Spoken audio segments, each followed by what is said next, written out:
a más tardar, a más tardar. So this is another good one. And this means at the latest, okay? At the latest, no later than. That's the meaning of this phrase. And it literally, again, it doesn't make much sense. This literally means to take, or to be long, to be long. Okay, when something takes too long, tardar, the verb tardar, it has other meanings, but when I say to take, that means, to take a long time. It's gonna take a long time. Se va a tardar, okay? So tardar is a very good verb. It's a very, very good verb. We can talk about it in another lesson, but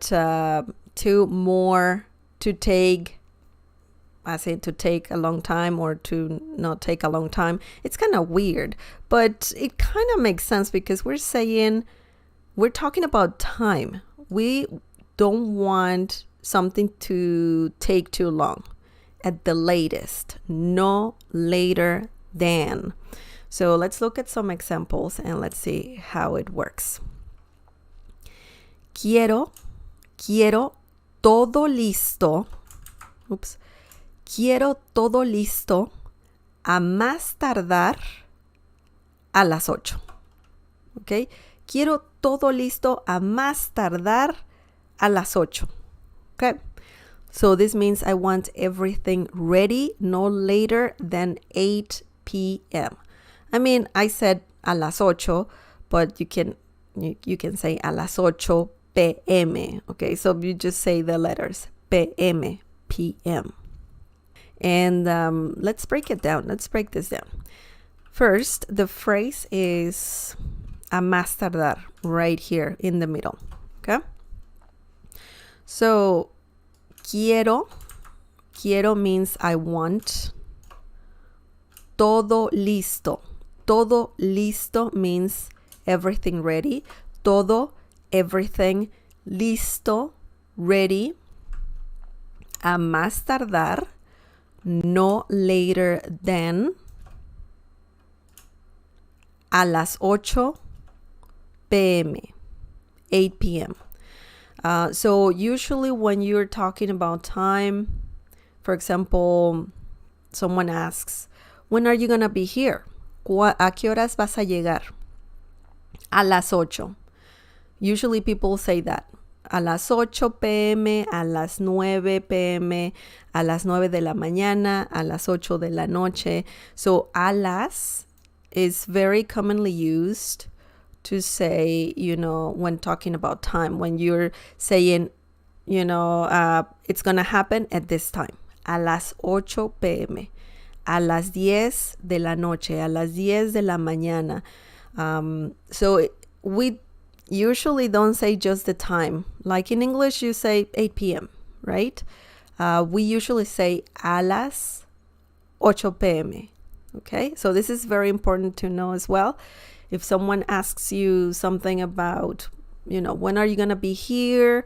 When do you want this? What time do you think you're going to be able to do this? You can say a las and then the time. A las 8 and then p.m., a.m., p.m., a.m., de la mañana. That's another way to say a.m., de la mañana, in the morning. That's like saying in the morning. Now, the next example. El edificio estará listo a más tardar en noviembre. Okay? So I'm just going to remove that. El edificio estará listo a más tardar en noviembre. So now we're not talking about a precise time. We're talking about roughly, and we're talking about a month. So this phrase can be used for those situations. If you're talking about specific times or if you're talking about, roughly in November, you know. You can use months. So that's very interesting. Let's break this down. El edificio, the building, estará listo, will be ready. Estar listo, remember, well, we have listo here as well, which also means ready. So estar listo means to be ready.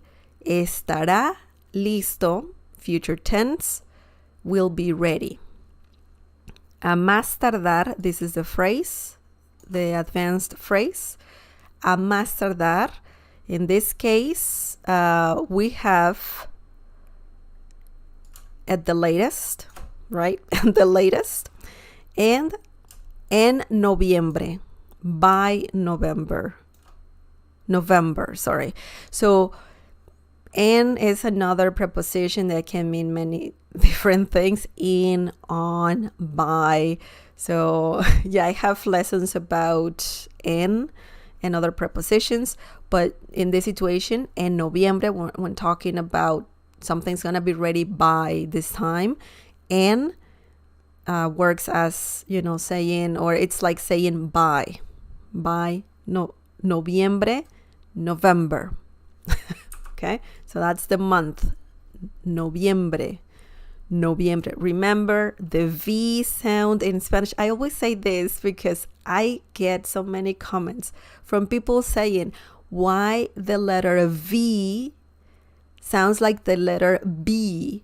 And it's like, man, in Spanish, I mean, Spanish is not the same as English. And I always repeat myself, but the V sound in Spanish is like the B sound in English, okay? B as in bell. So once again, I just had to say it just in case. I mean, I don't want to get more of those comments, but I keep getting them for some reason. Anyways, it's all good. It's all good. A más tardar, remember, that means at the latest, no later than. Okay? It works with, exact times. And also months, roughly, right? You have a rough estimate. So that's good. You can use this phrase for that. But yeah, it's good. It's a good one.